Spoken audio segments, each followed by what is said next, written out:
Welcome back to the Danger Room. I'm Adam. I'm Eric. And we want to say hi to you from here at Alchemist Cove. So, before we get into this episode... After these messages, we'll be right back.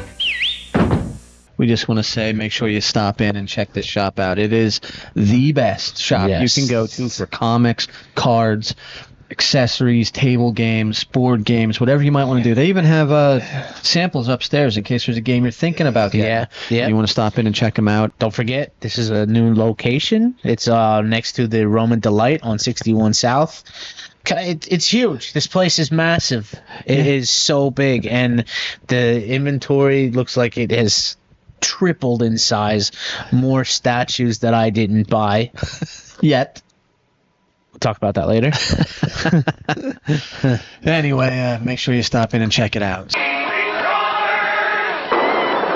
Creepy Crawler's Oven! It's the Creepy Crawler Super Oven!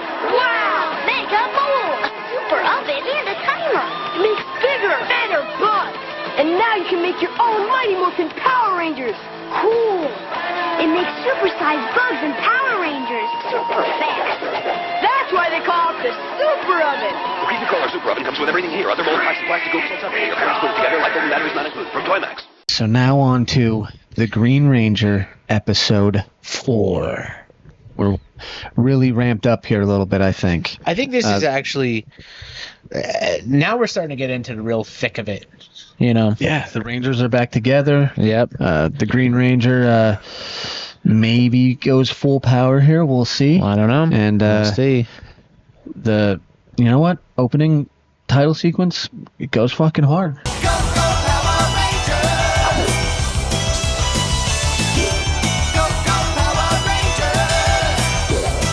Again, as we know, this is the Mighty Morphin Power Rangers theme song, which has everything a kid would want to have in it.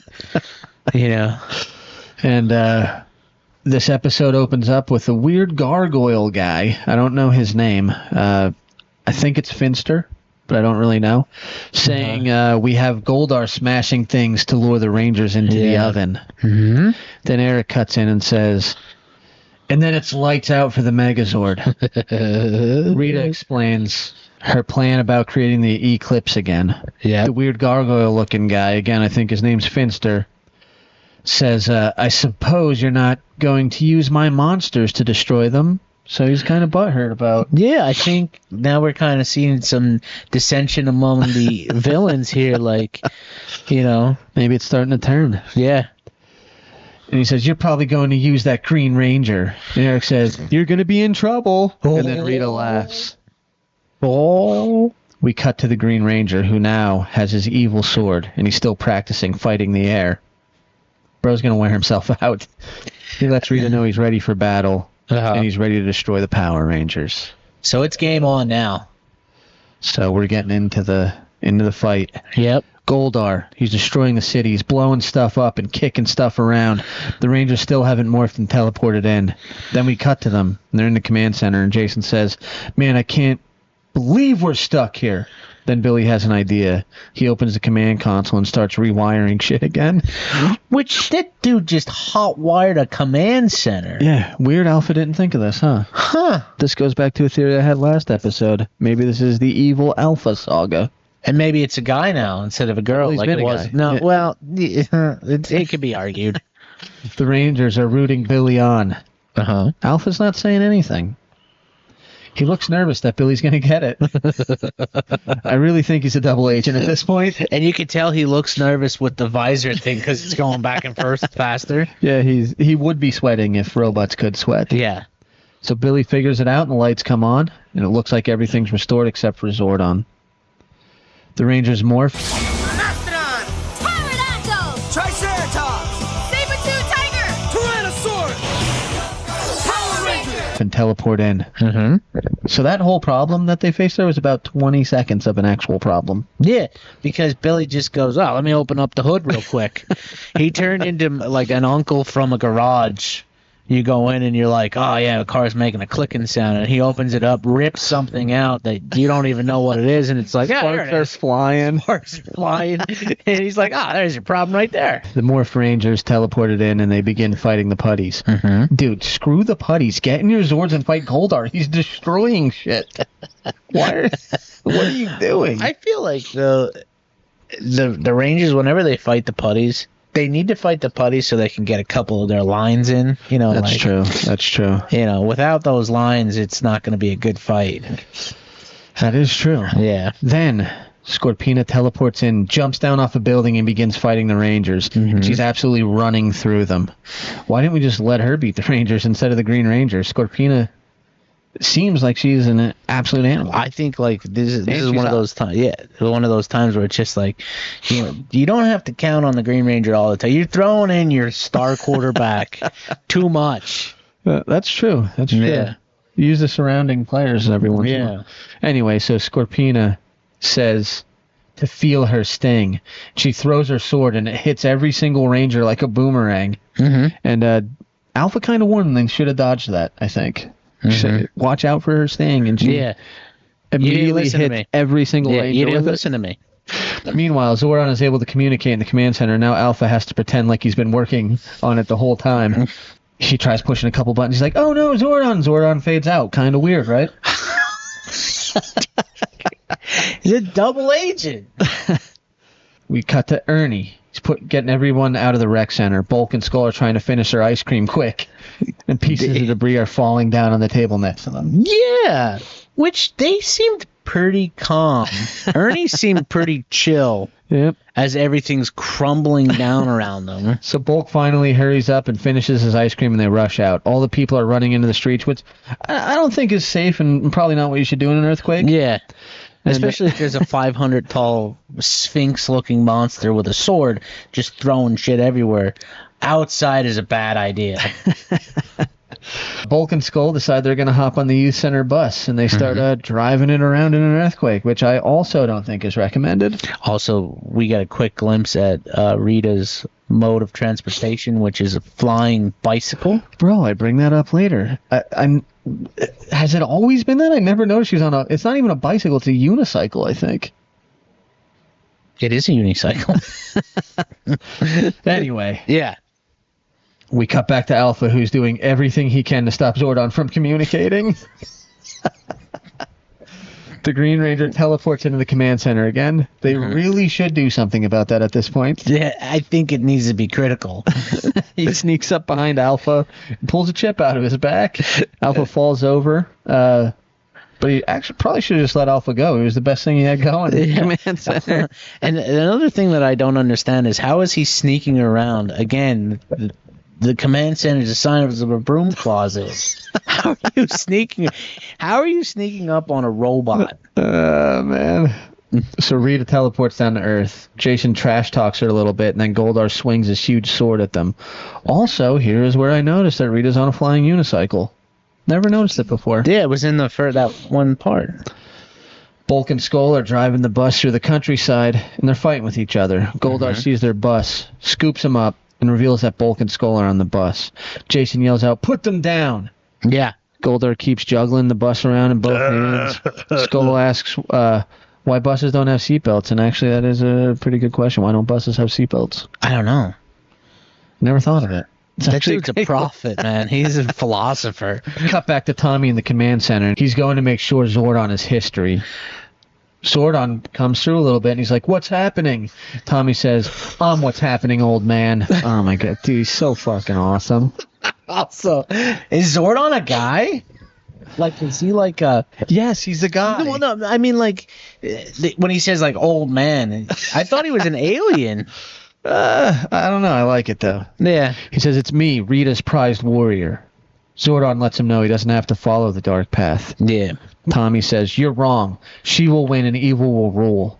Zordon tells him, "Evil will never win." Tommy says, "We will win when I defeat the Power Rangers."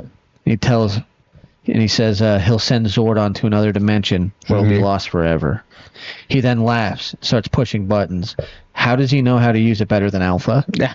Zordon says, "Tommy, no!" again. And then we get the signature Tommy laugh once again. Let's hear it.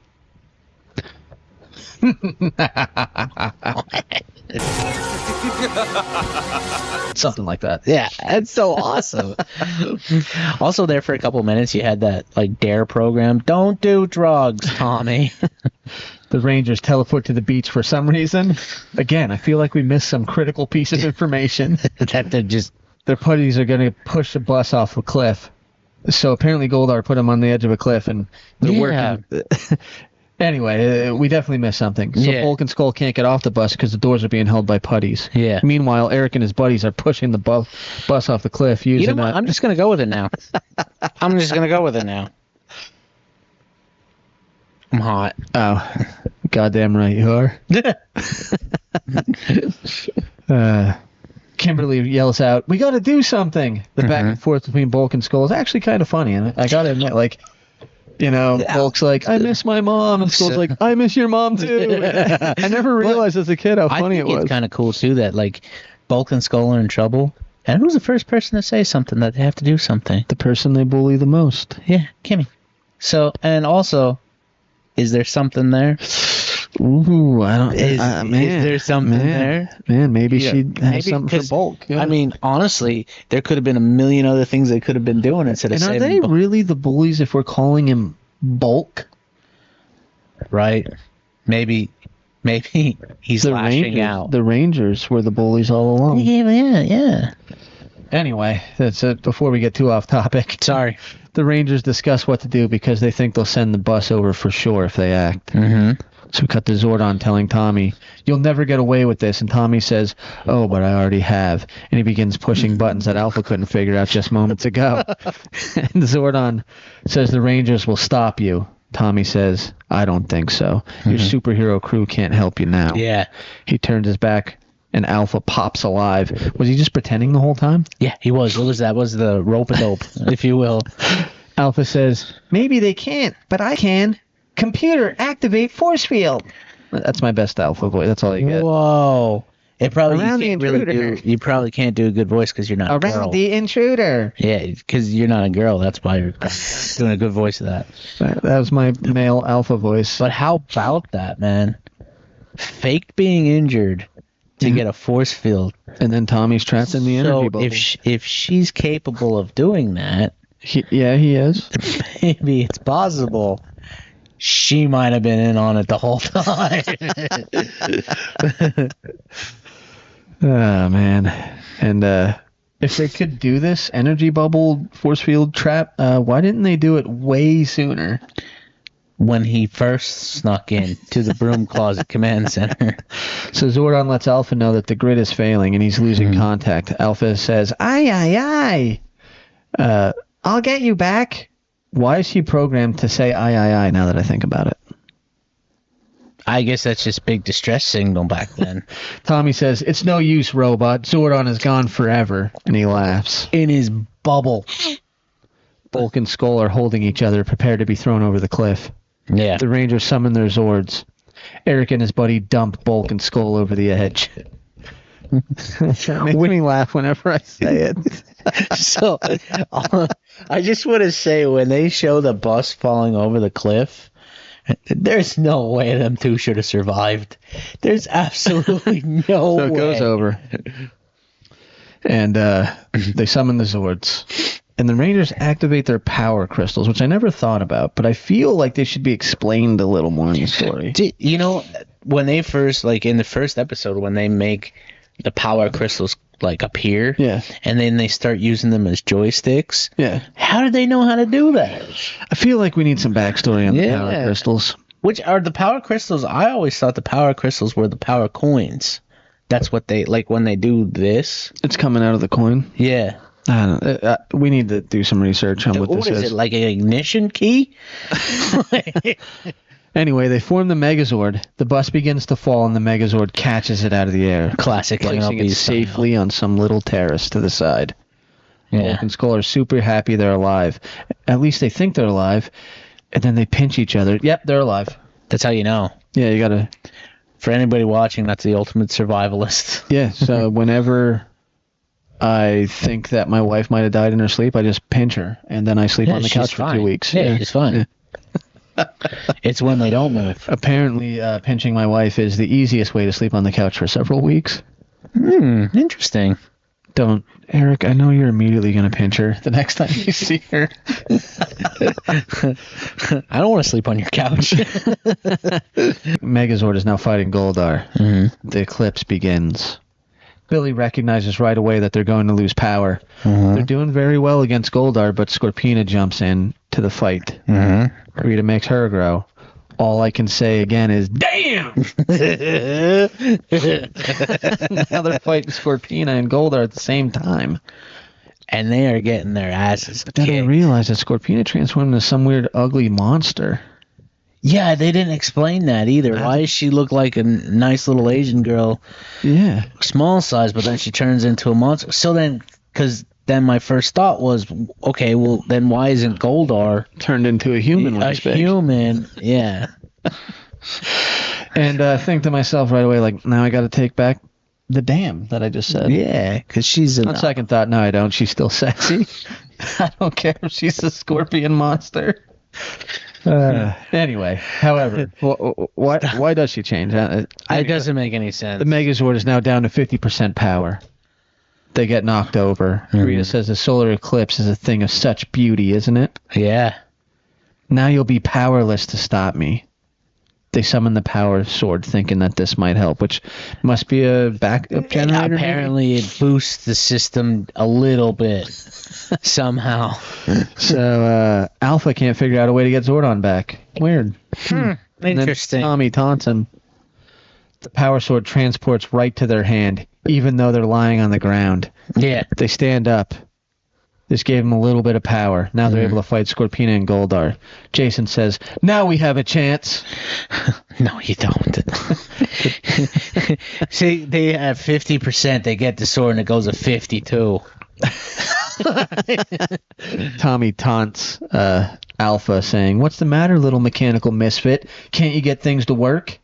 Then he laughs in Alpha's face.